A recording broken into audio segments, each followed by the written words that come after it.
ខំស្កាត់រកបើបណ្ដប់ជាយូរឆ្នាំហើយ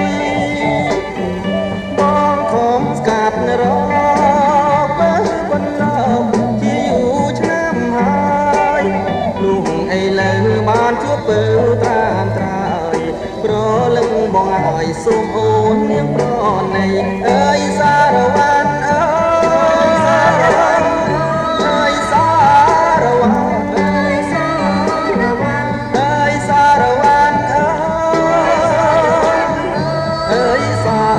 រវ៉ាន់អើយសារវ៉ាន់បងខំថ្នមចិត្តស្រវមិត្តទាំងយប់ទាំងថ្ងៃបងខំថ្នមចិត្តស្រវមិត្តទាំងយប់